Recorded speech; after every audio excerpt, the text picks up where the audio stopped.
എൻ്റെ സഹോദരൻ ഇപ്പോൾ കോവിഡ് പോസിറ്റീവായ സമയത്ത് അദ്ദേഹം പൊതു ഇടങ്ങളിൽ പ്രവർത്തിക്കുന്ന ഒരാളാണ്. അപ്പോൾ അദ്ദേഹത്തിന് കോവിഡ് പോസിറ്റീവായി.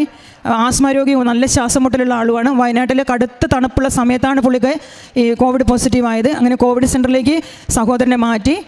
സുഖപ്പെട്ടു വരുമെന്ന് വിചാരിച്ചിരിക്കുമ്പം കൂടുതൽ വഷളായിക്കൊണ്ടിരുന്നു. ആസ്മയും മറ്റു ബുദ്ധിമുട്ടുകളും അസ്വസ്ഥനാകാനായിട്ടും തുടങ്ങി. അങ്ങനെ ഇരിക്കെ പുള്ളിക്കാരന് ഹോസ്പിറ്റലിലേക്ക് മാറ്റണം. കോവിഡ് സെൻ്ററിൽ നിന്ന് ഹോസ്പിറ്റലിലേക്ക് പിറ്റേ ദിവസം മാറ്റേണ്ടി വരുന്ന അത്രയും ക്ഷീണത്തിലേക്ക് പുള്ളി പോയിക്കൊണ്ടിരുന്നു.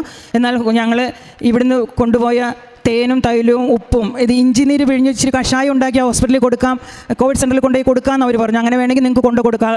ഞങ്ങൾ ആ കൊണ്ടുപോകുന്ന മരുന്നിനകത്ത് ഈ തേനും തൈലവും ഉപ്പും കൂടെ ഇവിടുത്തെ വിശുദ്ധ വസ്തുക്കൾ ചേർത്ത് സഹോദരന് തലേദിവസം വൈകുന്നേരം കൊടുക്കുകയും പിറ്റേന്ന് രാവിലെ അദ്ദേഹത്തിന് ടെസ്റ്റ് ചെയ്തപ്പോൾ പരിപൂർണമായ സൗഖ്യപ്പെടും. വൈകുന്നേരം അദ്ദേഹം വീട്ടിലേക്ക് തിരിച്ചു വരാൻ പരിശുദ്ധ അമ്മയുടെ ശക്തമായ മധ്യസ്ഥവും ഈ വിശുദ്ധ വസ്തുക്കളിലൂടെയും തമ്പുരാൻ ഞങ്ങളെ നന്നായി അനുഗ്രഹിച്ചു.